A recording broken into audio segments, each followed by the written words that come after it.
So far, in all of our discussions up until now, I've been working with text or character-based files. In all cases, we started reading from the files at the start and have read the data sequentially until the end of the file. We've written to a file either at the start of the file or appended to the end of it. We control this behaviour using values on the standard open options enum. There's another way to access data from a file, and this is with a random access file. This class provides the ability to directly access and modify data at any specific location within the file. A random access file behaves like a large array of bytes stored in the file system. There's a kind of cursor or index into the implied array called the file pointer.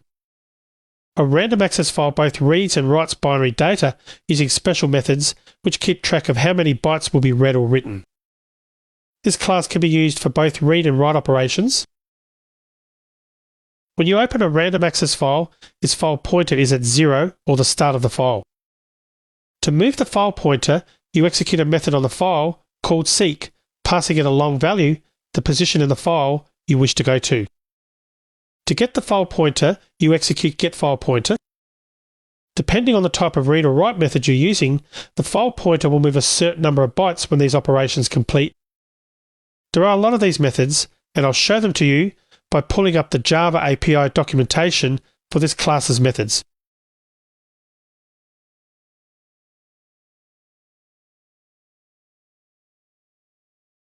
Notice how many read methods you see here. There's one for every primitive, so readByte, readChar, readInt, readLong, and so on. There's readLine, letting you read a single line at a time, but there's some others that may look unfamiliar. The most important of these is probably readUTF, which reads in a string from this file. I'll be using this method and talking about it more in a little bit. If I scroll down, I see the write methods that line up with all the read methods.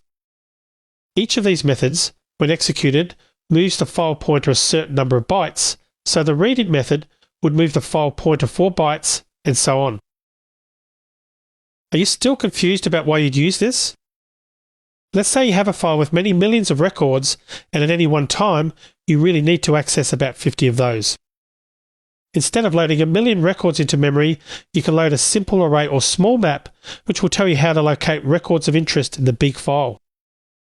You wouldn't want to start reading from the beginning of the file and read 10 million records, checking each one to see if it's a match. The random access file lets you fast forward or backward to a position in the file using the seek method. From this position, you can read in only the data that matters for your application. To do this though, you need to understand how many records are in your file, what its record length is, and how you want to identify each record to retrieve it. A random access file needs an index which houses a file pointer position to each record of interest. This index could be implied for a file with fixed width records if you only need to get data by a row number, for example. This means it's very easy to do a little maths to get the 10,000th record when all the records are 250 characters in length. 10,000 times 250 will point you to the 10,000th record in your file. It's much more common, though, to retrieve records by a non-sequential ID than a row ID. For this, you'll need an index that will contain this ID and the position in the file of the record associated with that ID. For fixed width records, your index wouldn't need the file pointer position, just an association between the row ID and the record ID. This index might be an array of record IDs, for example, in row ID sequence. On this slide, you can see that record ID 10,000 is the first record in the file, so it's at index 0. The highlighted rows on this table represent the index data you'd need to locate your records by record ID. For variable length records, the row ID alone isn't enough information to calculate the file pointer. You could store the length of each record, or you could just store the starting file pointer position. It's more common to do the latter. Again, the indexed information is represented by the highlighted data shown in the table on this slide. Your index should store the record ID and its associated file pointer. Where is this index data stored and how do you access it? In the case of a fixed width file, it may not exist. If it does, then it will be in the same place as an index for a variable width file. This may be at the beginning of the data file before the record data. It may be at the end of the data file, so after all the record data. Or the index data may be in a separate file altogether. Okay, let's see what this class looks like in code. I've created a new project called Random Access with the usual main class and main method. I've also included the students.json file, which I've used in several other videos. This is available in the resources folder. This file is going to be the source of the data file I create using a random access file. The first thing I want to start with in the main class is a couple of private static variables.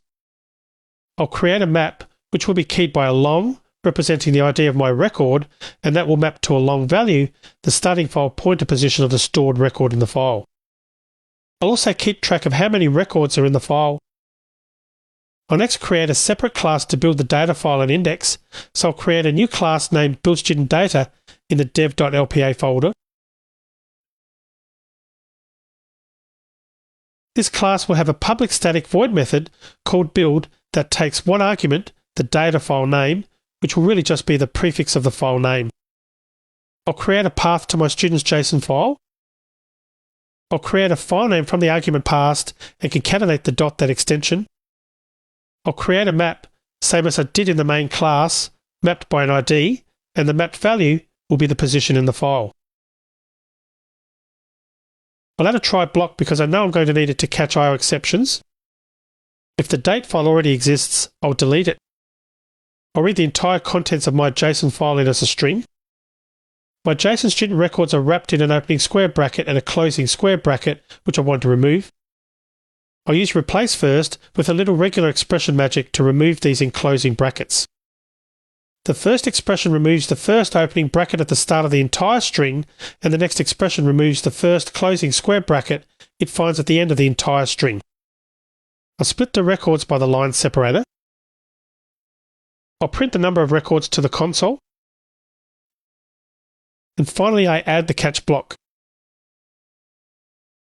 Before I go any further, I think it will help you if I show you what this file is going to look like on a slide. This slide represents what the file will look like once it's been completely generated. I won't be creating this file in top-down order, however. In fact, step 1 will consist of writing the records to the output file at the file pointer position shown by the arrow. I'll be keeping track of the file position of each record with my map as I write out each of the records. Once I have all the records inserted and the index map complete, I'll write the total number of records at position 0. Then I'll start outputting each index key value pair.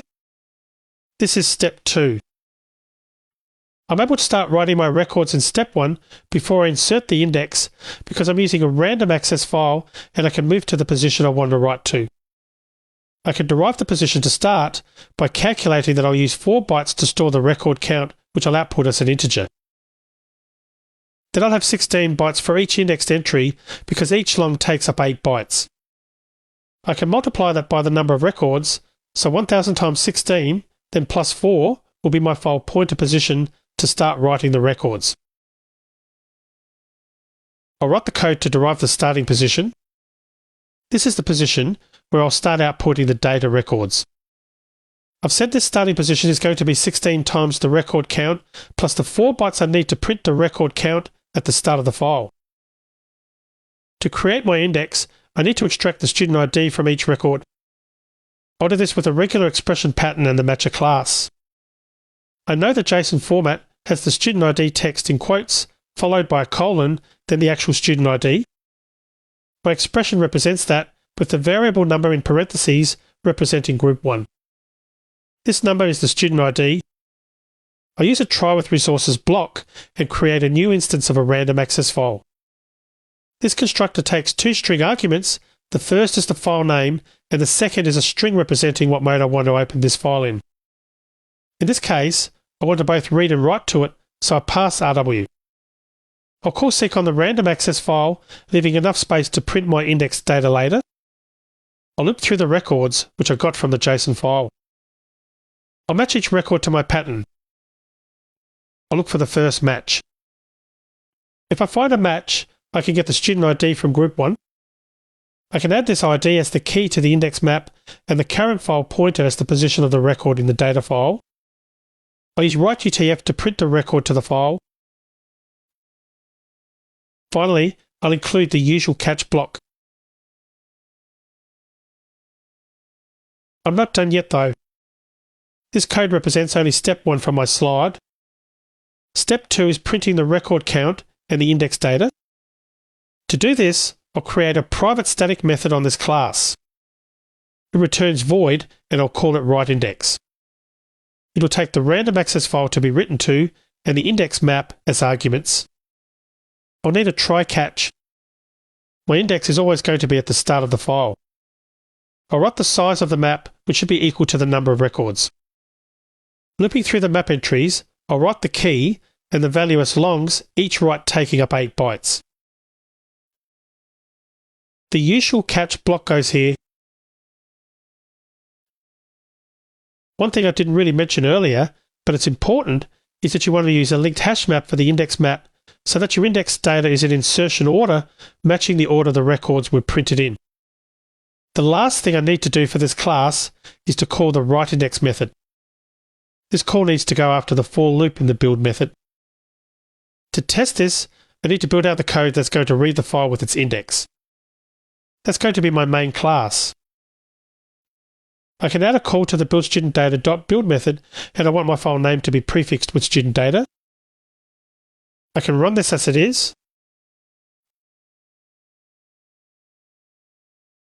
And I'll see that the studentData.that file was created in my project folder. I can click on that to open it.